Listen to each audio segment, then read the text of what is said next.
This video is brought to you in part by Backyard Wrestling History. Go and subscribe to their channel. Enjoy. There's a protection that has developed in WWE in recent years, one particularly that I do not like at all. I hate it, I hate it, I hate it. Those cameras can't even see me. I hate it. And that is the chair shots. Yeah, they don't do the chair shots to the head, man. They don't do the chair shots to the head. Now, granted, it is good because, again, safety is paramount, right? There was nothing more that I enjoyed than somebody taking a smack to the face from a hard chair. You know, just take one of these and bam, and they fall flat and it's like it's over. I used to enjoy that stuff. Yeah. What protections that have you noticed that have made a change in pro wrestling and sports entertainment? I mean, definitely there's the whole chair shot thing. Well, back in the day you could get your hand up, but I guess CTE is a thing now, so Yeah. they had to give it the thing. Well, it's not that it was never a thing. They just brought it to light. Yeah. Somebody Yeah. did the research. And The, was like, "Wait, there's a correlation." the thing that bothers me now is the ref stoppages. Like when someone gets busted open hard way, Yeah. and then the ref will stop the match so they can try and stop the bleeding. Like that just kills all the momentum in a match, takes all the drama out. Yeah, I also noticed they will actually be putting on the glove mid-match as well. Yeah, I remember it was an NXT. It was Samoa Joe and Finn Balor for the NXT title, and I think it was one of them. I think it was Joe got busted open on his eyebrow, and they couldn't get it closed. And so, like every 2 minutes, the refs are like stopping the match and toweling him off and trying to get his stop bleeding, and it killed the whole match. For me, it was sorry.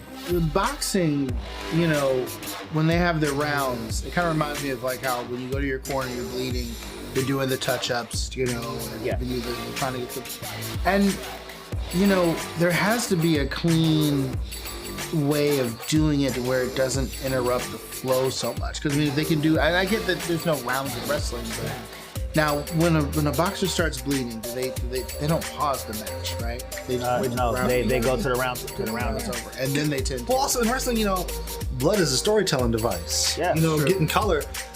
Steve Austin and Bret Hart. Oh, WrestleMania that 13, was that shot of Austin in the sharpshooter with blood running with the down blood his running down his face. Like, That was made him a star. That you take the blood away, that spot is nowhere near as iconic as it ended up being. Yeah, the other stoppage that you mentioned, you mentioned the stoppage. I want to mention one of my own, and it was Brock Lesnar versus John Cena.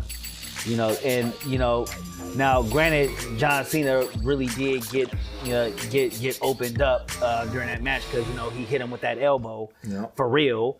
It was still it was like that stoppage. It kind of it killed everything that was going. Yeah. So it was like Well, there was one match where it was Undertaker and Brock Lesnar, and this was after he ended the streak. Okay. But I think Brock got busted open, and the refs were trying to stop the match to patch him up, and Brock shoved the referee so hard the dude his feet got off the ground, he flew across the ring, and after that the EMTs were like, we're not getting in there. No, I'm not getting in there. Yeah. Yeah, you crazy? Yeah. That was a nice moment. So did you notice that were there any safety precautions that came about that you weren't a big fan of? You know what? I missed the chair shot, and I understand why it's no longer there. And honestly, you don't really need a chair shot to have a good wrestling show.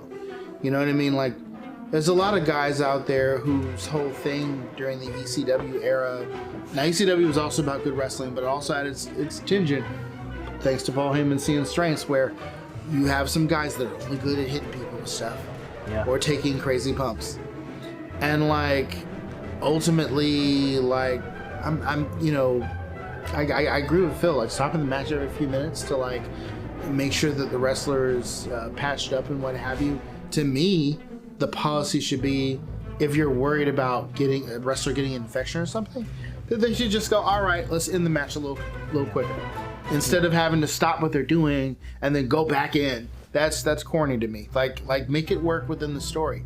Fucking Sid Vicious broke his leg jumping off the top And rope. no one gave a shit. They kept the match. They kept that match People kept going. stopping That- them on the ground. I'm not gonna lie, that almost made me throw up. They didn't keep it going for evers, but like, Yeah. I would imagine the run-in came a little bit faster. Than Yeah, but it's just so No, I totally get it. And it's like I totally get the argument where it's like,